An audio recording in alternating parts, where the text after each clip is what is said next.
aty ishin edhe 9 deputet të pakicave. 2 bosnjak, 2 turq, 2 egjiptian, 1 serb, 1 rom, 1 ashkali, i falenderoj që të gjithë pra secilin e secilin. Mirë po, ky proces nuk arriti ta konsumoj as raundin e parë, me që munguan që të gjithë deputetët e partive opozitare, PDK, LDK e AK, dhe partia e cila vazhdon të dirigjohet nga Beogradi, Lista Serbe. Nevojiteshin së paku 80 deputet pjesëmarrës në mënyrë që të plotësohej kvorumi. Të gjithë e keni parë mbrëm pamjen e seancës plenare të Kuvendit të Republikës. Kush ishte në qendër. Kush nuk ishte në qendër, nuk ishte fare sepse nuk erdhi. Asnjë deputet i cili mungoi nuk e ka njoftuar kryetarin e Kuvendit, zonjën Albulina Haxhiu, për arsyeën e mungesës. Prandaj tash kjo lëndë është në gjykatën kushtetuese. Është obligim kushtetues i deputetëve që të kryejnë detyrën e tyre për çfarë i ka zgjedhur populli i Kosovës në zgjedhjet e parakoshme të jashtëzakonshme të 28 dhjetorit 2025 dhe të vinë në vendin e tyre të punës në seancat plenare dhe aty të marrin pjesë e të votojnë.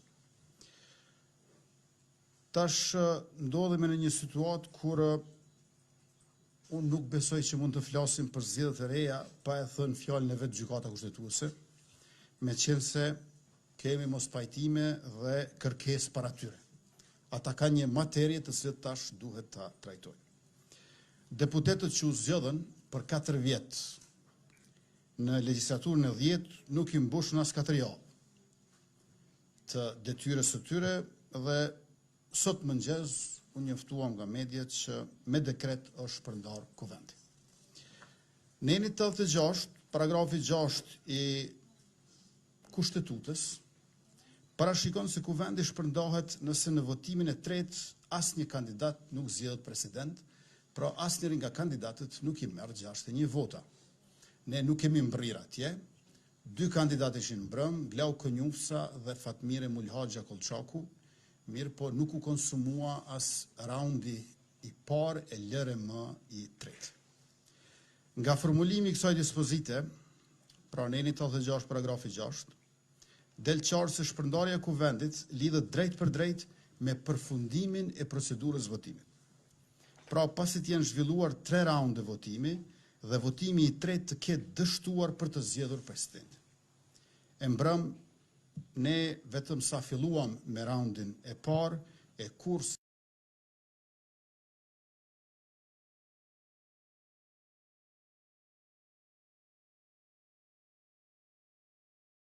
si pas nenit 82 paragrafi 3, nëse brenda 60 ditësh nga fillimi i presidentit, por nuk arrin që të zhvilloj votimet për shkak të mungesës së kvorumit. Në një rast të tillë, votimi i tretë nuk mbahet dhe si pasojë kushti formal i nenit 86 paragrafi 6 nuk përmbushet, sepse procedura e votimit nuk ka arritur deri në fundin e saj.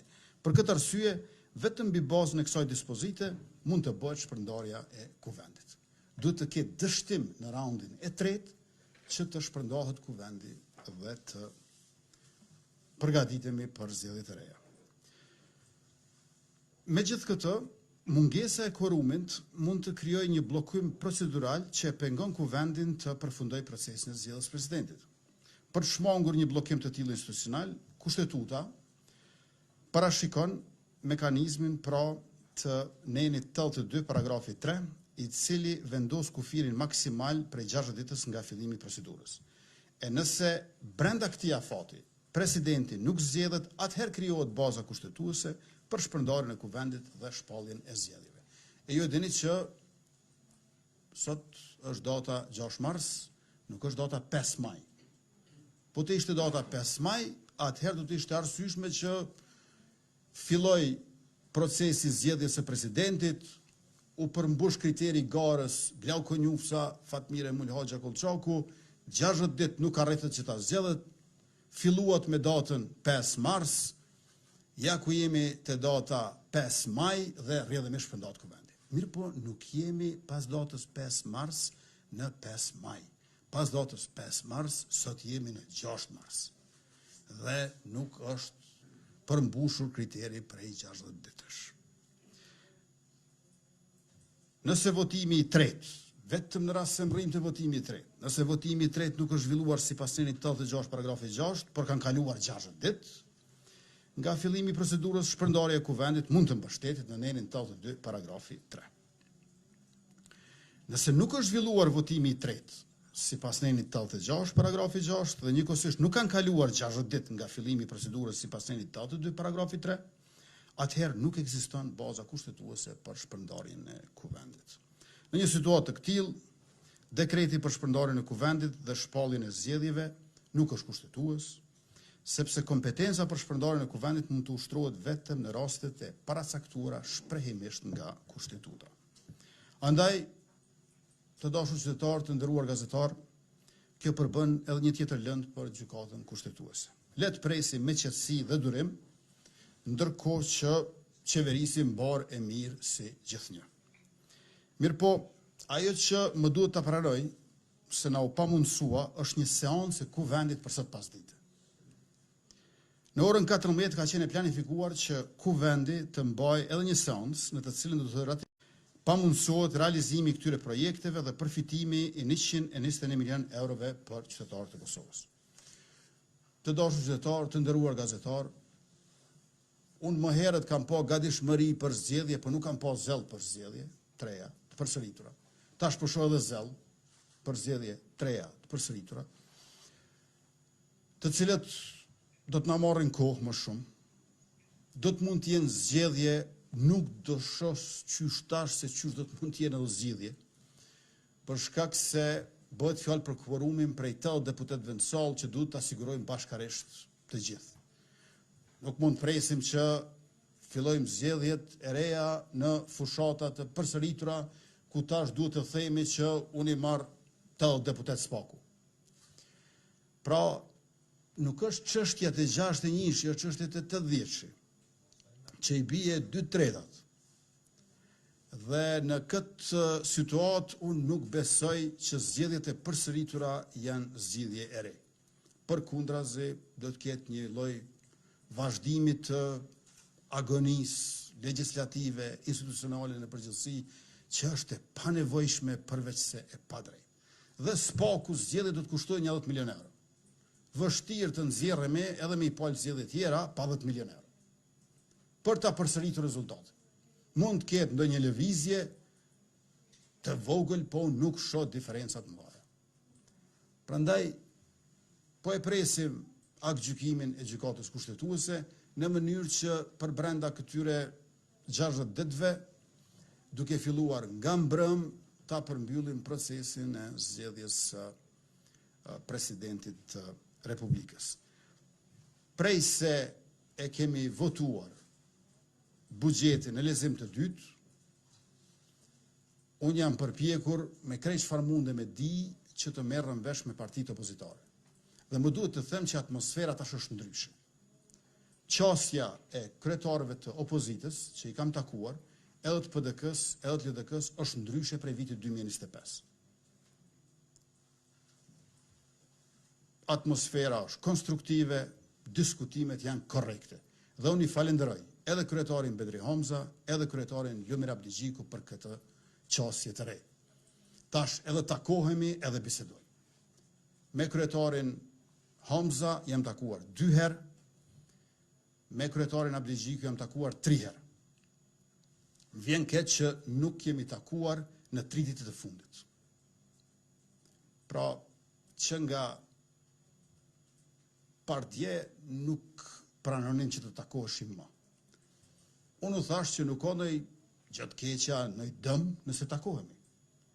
Por unë i falenderoj edhe për një gjë tjetër, se edhe kur jemi takuar, kemi komunikuar me njëri tjetrin me telefon, nuk i kemi as sekretarët, as asistentët ndërmjetësues.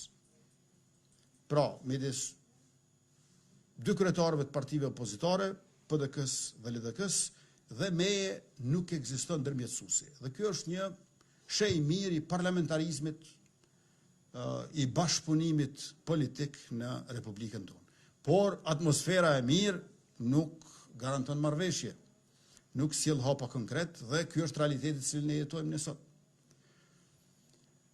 Asnjëherë prej asnjërit prej tyre nuk mu tha asnjë emër për president. Presidenti është emri i përveçshëm. Pra, si të ecim përpara nëse askush nuk thot asnjë emër. Piknisja ishte presidentin konsensual. Dikush i cili do të arrinte që të siguroj quorumin e madje edhe më shumë se aq. Natyrisht, familja Jashari, natyrisht Murat Jashari. Por nuk arritëm tek ajo pikë. Unë jam i bindur që nga familja Jashari do ta kishim presidentin i cili zgjedhet në raundin e parë me numër 3 shifror të votave për herë të parë në historinë institucionale e parlamentare të Kosovës. Mirë po, nuk arritëm aty. Kur nuk u e bëhe mundur që të kemi një figurë konsensuale, atëhere mua mu tha nga kryetari i PDK-s, atë që ka deklaruar publikisht, se ata kërkojnë që 2 kandidatët për president të jenë të propozuar nga PDK-ja dhe njëkohësisht të bëj marrëveshje politike ku garantoj që ato do të votohen në mënyrë që njëri prej tyre të zgjidhet. Unë ja kam shpjeguar me shumë dashamirësi kryetarit Bedri Hamza se një gjë e tillë është e pamundur për mua si një kryeministër demokrat dhe si kryetari i lëvizjes së vendosjes e cila ka statut të saj, në të cilën nuk lejohen blanko marrëveshje. Nuk mund të bëj marrëveshje pa u ditur emri. Dhe e falenderoj kryetarin Hamza që ka pasur mirë kuptim për këtë reagim timin. Nuk është e mundshme që në kryesinë e lëvizjes së vendosjes kryetari të propozoj kërkesën e PDK-s që 2 kandidatët t'i marrin nënshkrimet e vetëvendosjes, njërit prej tyre i duhen 30 nënshkrimet e vetëvendosjes, tjetrit i duhen së paku 8, ata 22 kanë. Shpresoj që i kanë 22, po së paku 8 vetëvendosjes. Pra nga vetëvendosja kërkohej që t'ja jep 38 nënshkrime të deputetëve të saj, 2 kandidatëve të PDK-s dhe më pastaj ta garantojmë që s'paku njëri prej tyre, s'paku në raundin e 3 i merr 61. Këso marrëveshje politike nuk mund bëj.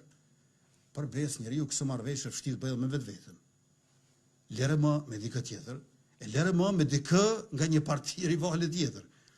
Po unë e falenderoj kryetarin Bedri Hamza që ka pas mirë kuptim për mospranimin tim. Dhe kur s'më dhan emra, thash hajt të provoj t'ja jap unë në emër. Ju thash Andin Hoti. Andin Ukshin Hoti.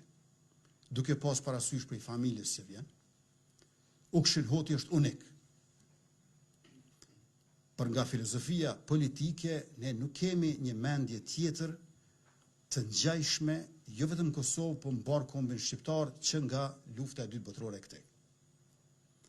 Andaj, Andin Ukshin Hoti ishte një propozim i ynë, që së paku të fillojmë të diskutojmë. Nuk u pranua. Dhe jo vetëm që nuk u pranua, por nuk u pranua as kemi takime më tej që të flasim për emra të tjerë. Mirë. Nëse nuk bën Andin Hoti, ma thuaj një emër tjetër, nuk mu tha asnjëherë. U kërkua vetëm të nënshkruajën çek blanko aty.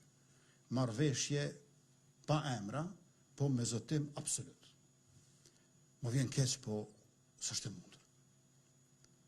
Me gjithë vullnetin tim që të ecim përpara, po kjo nuk është rrugë e mundshme. Ndërkaq me kryetarin e LDK-s kemi diskutuar për shumë zhvillime politike në Kosovë. Ata thanë që ne kemi 15 deputet, pra në rastin më të mirë mund t'ja mbledhë një kandidati gjysmën e nënshkrimeve të nevojshme. Unë kam shpreh gatishmëri, qoftë kryetarit Hamza të PDK-s, qoftë kryetarit Abdi Gjiku të LDK-s, që nënshkrimet e nevojshme që mund t'ju nevojitin për kandidatë e tyre, t'u asigurojmë ne vetëvendos. Nuk është pranuar një gjë e tillë, pra nuk kanë mbledhur në nënshkrime të vetat për propozime të vetat.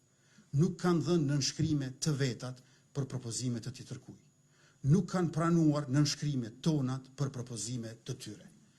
Nuk kanë pranuar as ndihmën tonë në formë të nënshkrimeve për propozime të tyre që mund t'jenë edhe jashtë partive të tyre. Dhe gjithashtu nuk janë përpjekur që me njëri tjetrin ta bëjnë një kandidaturë të përbashkët, sepse dhe kjo është e mundshme. 22 plus 15 bëjnë 37, mos e mjaftueshme. Edhe nëse disa s'ti japin në nënshkrimet, PDK dhe LDK kanë mundur ta nxjerrin një kandidat. Kur ja shtojmë edhe 6 deputet të AK-s, 43, kjo është mos e mjaftueshme që ta kenë një kundërkandidat. Nuk ka pas